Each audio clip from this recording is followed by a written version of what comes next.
For this type of instrument, you need a length of wide pipe, a bucket, or some other cylindrical container.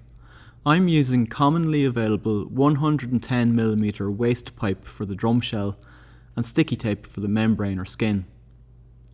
When making a two-headed drum like this, where each end of the tube is covered, the tape can be simply wrapped around the tube.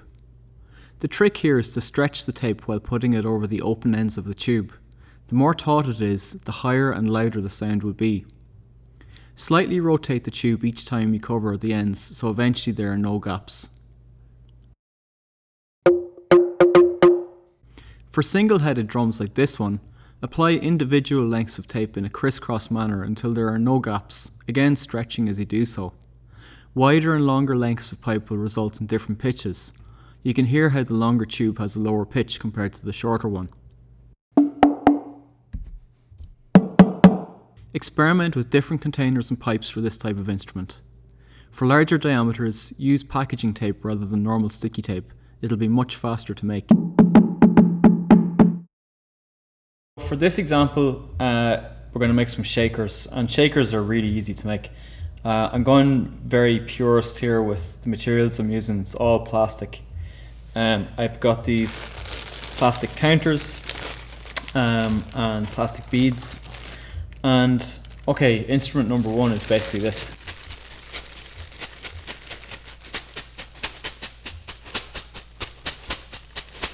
Okay, perfectly usable percussion, and that's just the bag of counters. So I can put some of them into this milk bottle and see what that sounds like.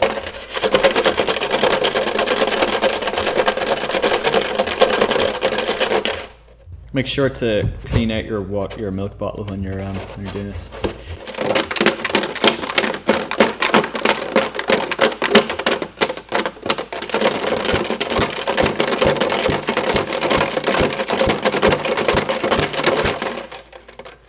Okay, and I'm gonna get some of these smaller beads, and let's see if put two in here. Now, rather than filling it up with a load of grains, I'm going to actually just try and see if I can rotate these and make an interesting sound with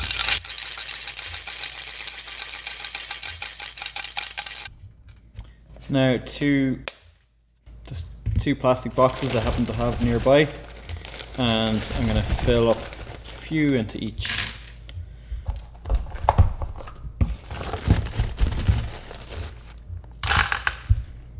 And then seal them up so that the beads don't escape.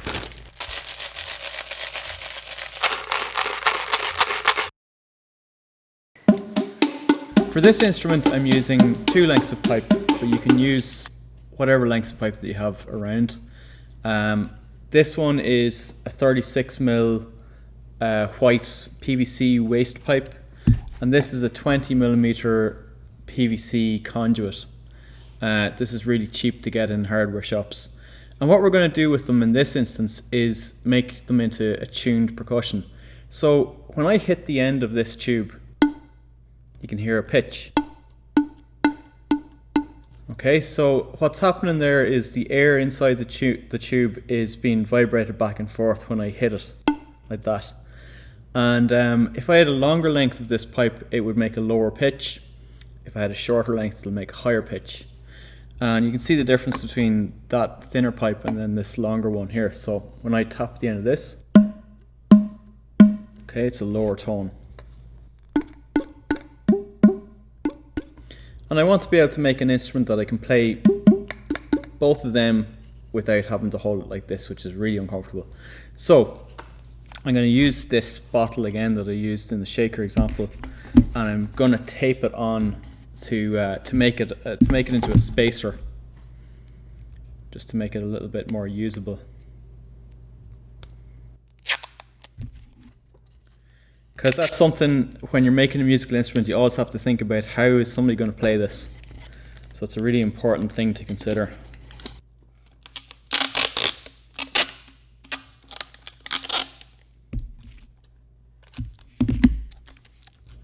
Now,